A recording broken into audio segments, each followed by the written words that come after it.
and welcome to a new video. So today I'm finally starting my confidence series. So I decided that in the equestrian world we just don't talk about rider confidence enough.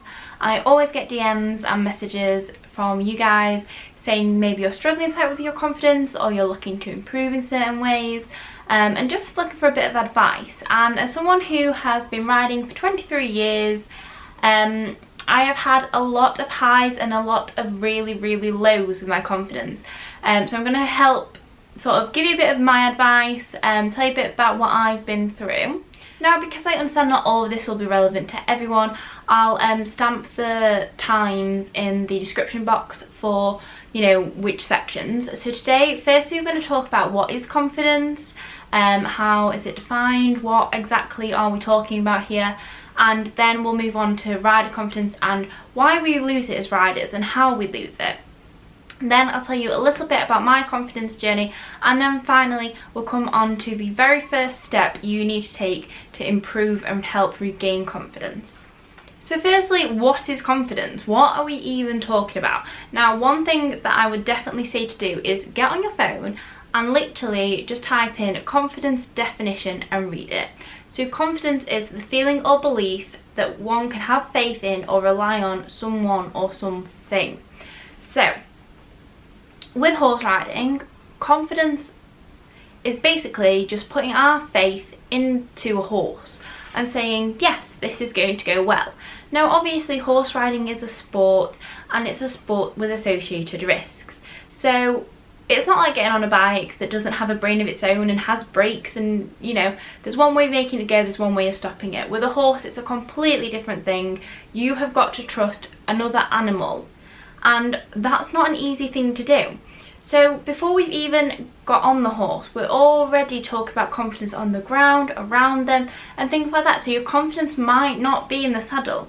It might not be, you know, jumping. It might not be cantering. It might be something as simple as being around them. And that's actually something I struggled with when I had a massive knock of confidence. I had such a bad fall that I didn't want to actually be around horses because it scared me.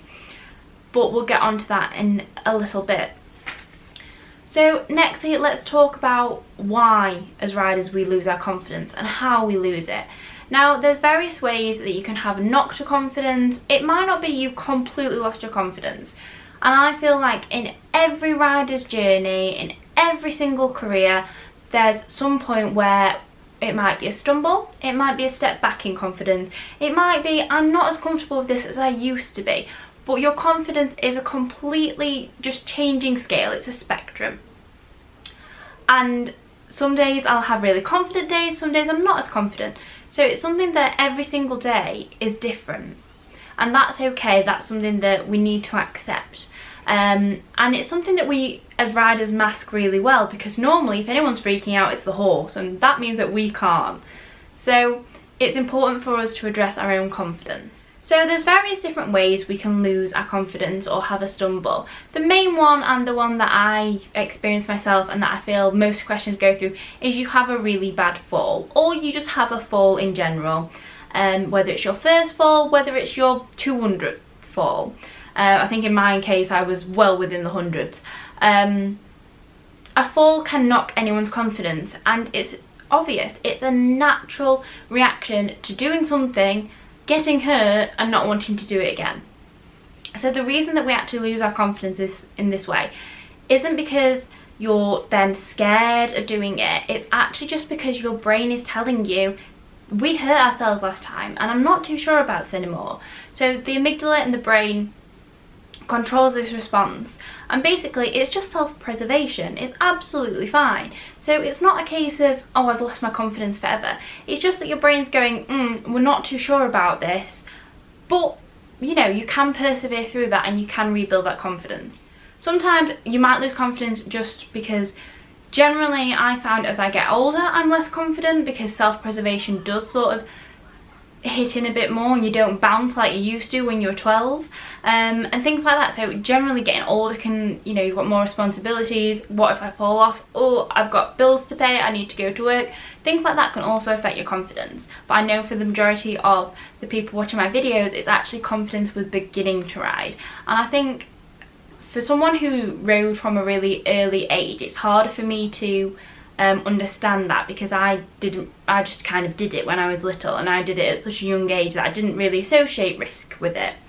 But I think as well, if you're learning to ride, obviously it's something brand new, so there's the lack of confidence in that you don't know what you're doing, and there's also the new confidence of putting your trust in a horse. So that's a big area for where you can be lacking confidence. So whether it's a fall, whether it's just, you know, a general feeling of not as confident, or whether it's something that's brand new, there's all these different reasons we can be feeling a little bit anxious about riding or a bit less confident, and they're all absolutely fine. And it's important to know that even the top and the best riders in the world still have issues with their confidence. I mean, I get a lot of people messaging me saying, oh, he's such a inspiration, and you and Smokey doing so well. I struggled with my confidence at first with Smokey because he was a new horse and I had to build trust with him. So moving on to my confidence story. Now, the main thing I want to tell you guys about is when I fell off Taffy. So I actually hit an all-time low with my confidence when I was about 12 years of age. So I was actually at an all-time high. I was jumping, I was competing, I was doing everything I ever wanted on Taffy. And then I took him out for a hack one day. The horse in front of us spooked at this really big tractor. I didn't really think anything of it.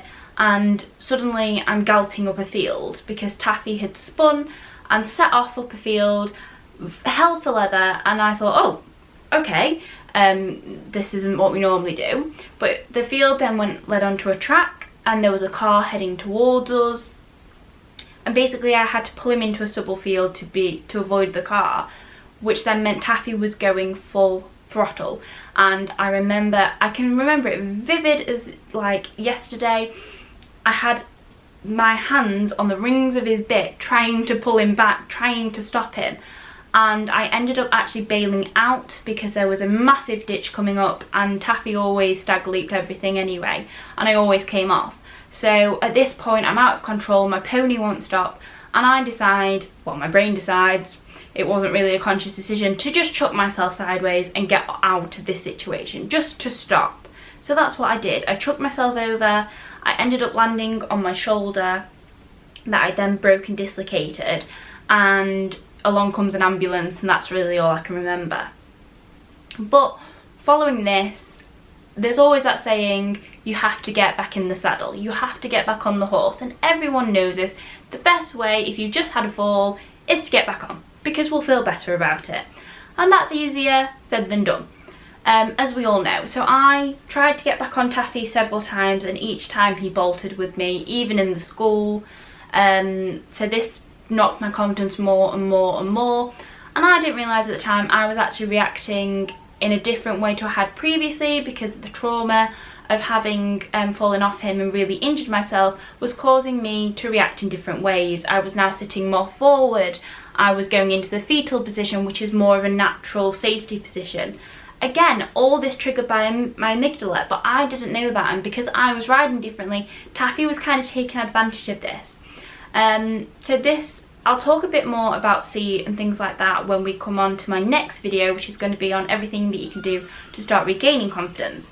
But while sticking to my story, basically my confidence hit an all-time low where I was even scared of leading Taffy, because he's very bolshy on the ground and he's very headstrong, and I thought he's even going to bolt on the lead rein, which to be fair he does. So I completely and utterly lost confidence in him. I tried riding other horses. I just completely had no confidence left in myself, in my abilities, in riding, in anything. So as part of trying to deal with this, my mum's an equestrian, and she'd sort of been there, but she didn't really know how to help me because I got in such a bad place. So I had therapy for it. I went to like a specialist confidence clinic. I rode a mechanical horse to try and get me used to being back in a saddle. I had lessons on the lunge with Taffy at this confidence clinic. I did all sorts, but the biggest issue was I wasn't ready to push myself in any way, and I don't think I truly wanted to. Like, I wanted to be back in the saddle, but I wanted a quick fix, and so it ended up actually taking me about 6 years to get back to the point where I was happy to ride and canter and do everything normal. But I think that's a lot of it because I was really stubborn and I didn't listen to what my body was telling me. Obviously I am back being very confident. I have been for quite a few years now. Yes, I wasn't as confident with Smokey when I first got him, but now I'd say I'm probably at an all-time high with confidence in myself, in my abilities, in my horses. So I've rebuilt that confidence completely, and I have so many tips and so many tricks to tell you. But for today, I just want to focus on the number one thing that I think will help you in regaining your confidence, and that is trying to pinpoint what it is you're scared of. What is it that makes your tummy churn? What is it that's stopping you from doing that? Is it just yourself? Is it just, I don't know. Sometimes you can genuinely say, I don't know what has stopped me. I don't know what this invisible wall is that is stopping me from reaching that goal. Why my confidence is holding me back. And that's fine. If you don't know, that's fine. You can still work on it. But for me, my issue was for years, I told myself, you're scared of falling off. You've obviously fallen off and now you're scared of falling off. Bearing in mind I'd fallen off hundreds of times and this was the only real time I'd hurt myself. And it took me about 3 years to realise I wasn't scared of falling off at all. I was scared of being out of control. And that was what scared me. It was the bolting, it was the being out of control and not having brakes. That's what really scared me. Because the thing is, once you know exactly what it is that's scaring you, I then was taught an emergency brake. And this is basically something you can do which turns the horse really suddenly and causes them to stop. And I'll talk about that in my next video. But that is my first little bit of, tip for you, is try and pinpoint what exactly it is you are nervous of doing, or what exactly it is that's stopping you. Are you nervous of cantering? But is it not the fact of cantering, is it the fact you're learning to canter? Or is it just the speed? Or is it not feeling quite secure in your seat? Try and really, really pinpoint exactly what it is that you're scared of. And you can build on that, because you can work on one little thing. But when you're just titling, I'm scared of riding, that's really hard to work on. So just try and, deconstruct it and go for the little things that you can work on. So, for example, you can sit on a horse. Can you do that? Are you confident doing that? Yeah. Okay, do that. And then build it up. And that's how you have to kind of see it in order to build confidence. Now, another thing I'll say before I go is, don't push yourself to do anything that you're really scared of. You have to do baby steps and you have to be patient. It's not something you can rebuild overnight, because as I say, we're kind of having to rewire our brain here into making us more confident. And that's a really long process and it is really difficult, but it is completely doable. But anyway guys, I don't want to drag this video out too much, but basically I just wanted to end on, everyone has some issue with their confidence. Everyone hits a wall, has a stumbling block, has an accident or something in their riding journey, so you're not alone at all. In the next video I'm going to be on Smokey, showing you a few confidence tips, ways you can improve, breathing exercises, some silly stuff that I did to help me with my confidence, and hopefully I'll be able to answer any questions that you guys have got as well about confidence. Leave me any in the comments below. But yeah, I hope you've enjoyed this kind of little bit of a difference. I just think this series will be really important to a lot of people, so I hope you guys enjoy it. I know it's not for everyone. Don't forget to like, subscribe and turn on the bell icon so you get a notification every single time I post, and I'll see you all soon. Bye guys!